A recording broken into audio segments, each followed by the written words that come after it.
The moment Evan Reyes stepped through the doors of Crestwood High, the whispers started. New kid. Outsider. Target. It was the same everywhere he went.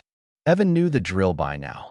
Keep your head down, speak only when absolutely necessary, and above all, never reveal what you're capable of, not unless there was no other choice.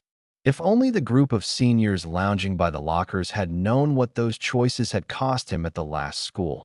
Adjusting the frayed strap of his backpack, Evan made his way toward the administration office, the weight of 100 stairs pressing against his back like a physical force. 3 schools in 2 years. His mom had promised this move would be the last, but Evan wasn't holding out much hope. "You must be Evan Reyes," the secretary said, peering over rhinestone glasses. "Just Evan," he replied automatically, her lips pursed. "Well, just Evan. Here's your schedule and a map of the campus. First period starts in 15 minutes. I've assigned Harper to show you around."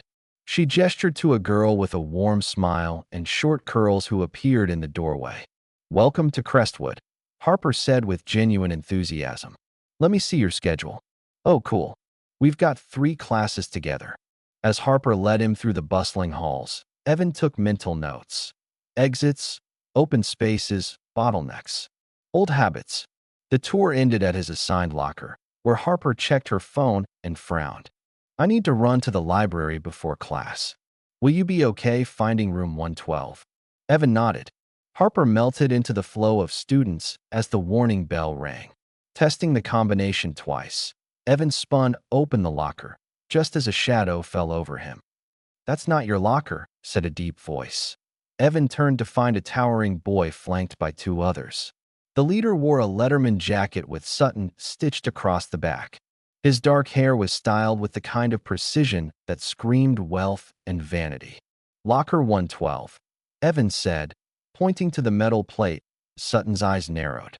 "That's been my extra locker since freshman year. Admin must have screwed up." One of his friends snickered. "Yeah, made 2 mistakes, giving you Sutton's locker and letting you in." Evan recognized the moment. A test. A territorial pissing contest. His mother's voice echoed in his mind. "Choose your battles. Most aren't worth it. I'll request a different one," Evan said, closing the locker and stepping away. Sutton shoved him hard against the metal. "Good. And watch yourself around here. Accidents happen to people who don't pay attention." Heat bloomed in Evan's chest, but he centered himself. "Breathe. Focus. Not here. Not now. Got it," he said evenly.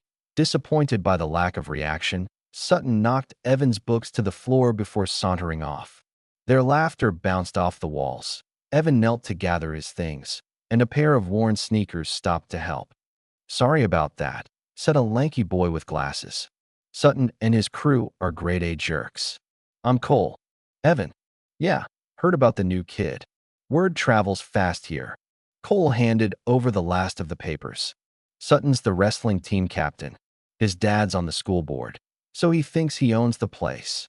"Not my first welcome committee," Evan muttered. Cole grinned. "You move around a lot." "You could say that." The final bell rang, and they hurried off. Evan slipped into room 112 just as the teacher was closing the door.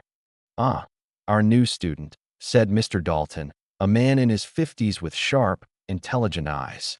"Why don't you introduce yourself?" Reluctantly, Evan stepped forward. "I'm Evan Reyes. Moved here from Fresno. Not much else to tell." A voice from the back piped up. "What? You in witness protection or something?" Scattered laughter followed. Evan slid into the only empty seat, right in front of Sutton, who wasted no time kicking the back of his chair throughout Mr. Dalton's lecture, "BY Lunch." Evan had mapped most of the school and identified the social hierarchy. Sutton and his crew dominated the center tables. Harper sat with the theater kids. Cole played cards with a small group in the corner. Evan chose an empty table near the exit. "Mind if I join?" Cole asked, sliding his tray across. "Free country. So what brings you to scenic nowhere?" "My mom's job. She's a cybersecurity consultant. Moves where the contracts are." "And your dad?" "Not in the picture." Cole nodded, sensing the boundary. Crestwood's not so bad once you know who to avoid. Like Sutton and his disciples. especially Logan and Trent. Cole nodded towards Sutton's flanking friends. Logan's the buzz cut. Dad's the police chief. Trent's the guy who looks like he's constantly smelling something bad. Why doesn't anyone stop them? Cole laughed without humor. Sutton's dad donates the football uniforms. Logan's dad covers up complaints. Trent's just a psycho. No one wants to cross them. After school, Evan found Sutton and his friends loitering by his locker again. "Excuse me," Evan said. "Oh look," Sutton sneered. "It speaks." He stepped closer. "Word is you got kicked out of your last school." "That true?" Evan's body tensed involuntarily. "How did they know?" "I'll take that as a yes." "Drugs? Fighting?" "Both. I need to catch my bus." Logan moved to block the hall. "Bus can wait. We're talking." Calculating odds, Evan noted 20 students nearby, a teacher 30 feet away. Too public for what they wanted. "Tomorrow," Evan said. "Behind the gym." Sutton seemed pleased. "Welcome to Crestwood, Reyes." That night, in the cramped apartment still smelling of fresh paint and unopened boxes, Evan wrapped his hands in worn gauze and unleashed combination punches on the heavy bag bolted to the ceiling. "Rough first day?" his mom asked, leaning in the doorway, still in her work clothes. Evan threw another flurry. "The usual." Sophia Reyes studied her son. At 44, she moved with the lithe efficiency of the martial artist she'd once been. "Want to talk about it?" "Not really. Same routine. Same bullies, different faces. They know about Fresno." Sophia's face tightened. "That should be impossible." "Guess not." He paused, catching the bag. "They want to meet tomorrow. And you'll walk away. Like we agreed. 2 more months until graduation. Then freedom."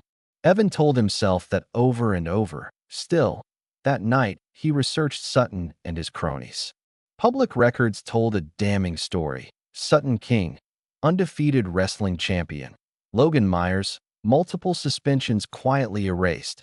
Trent Holloway, sealed juvie records. And the most damning, a former student hospitalized after a fall that never made local news. Decision made. The next day passed in a haze of classes and sidelong glances. Word of the showdown had spread.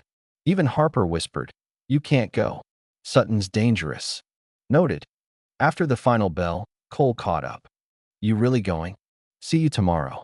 Behind the gym, a circle of students had formed. Sutton, Logan, and Trent stood at the center, savoring the attention. "Didn't think you'd show," Sutton taunted. Evan dropped his backpack by the wall. "You wanted to talk." "Talk." Sutton laughed. "We're going to educate you." Logan cracked his knuckles. "Respect the hierarchy."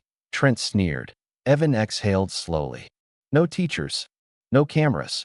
Just as they planned." "I tried being reasonable," he said clearly. "Walk away. Last chance." Laughter. Sutton's face darkened. "You threatening me?" Logan lunged first with a clumsy haymaker. Evan sidestepped effortlessly. Trent moved next. A barrage of sloppy punches, all dodged with minimal movement. Evan didn't strike back. Not yet. The crowd fell silent as Logan stumbled. Trent tripped. "Enough," Sutton roared. Stepping forward, he lunged with a double-leg takedown. Evan pivoted, using Sutton's momentum to send him sprawling onto his back. Sutton rose, furious. He attacked with real skill now. Wrestling, grappling. Evan countered each move with precision. Finally, when Sutton overcommit, Evan struck. A palm thrust to the sternum, sending Sutton staggering. A sweep to the legs dropped him flat. Evan stood over him. 3 years Wing Chun, Evan said quietly. 2 years Brazilian Jiu-Jitsu. Lifetime of training with my mother. The crowd was stunned. At my last school, Evan continued. 3 boys cornered me. One pulled a knife. I broke his arm. They tried to sue us into oblivion. He stepped back. I don't want to fight, but I will protect myself and anyone else who needs it. The crowd parted as Mr. Dalton emerged, phone recording. Nice little ambush you planned, Mr. King, he said dryly. I'm sure the school board will enjoy the footage. Panic rippled through the group. Disperse, Dalton commanded. Sutton, Logan, Trent, Evan, my classroom. Now. Later, As Sutton's father blustered and Logan's father flashed his badge, Mr. Dalton calmly played the footage. The principal's face turned grim. 2-week suspensions, she said. Effective immediately. As for Evan, 3 days of detention. Self-defense is permitted. Sophia met Evan outside. Handled yourself well. No move. No move. Weeks later, Evan stood in the gym, leading a beginner's self-defense class, sponsored by Mr. Dalton, attended by Cole, Harper, and even a humbled Sutton. First rule of self-defense, Evan told them, is awareness. Second rule, avoidance. Fighting is always last. He moved among them, correcting stances, teaching resilience without aggression. For the first time in a long while, Evan Reyes wasn't just surviving, he was building something better.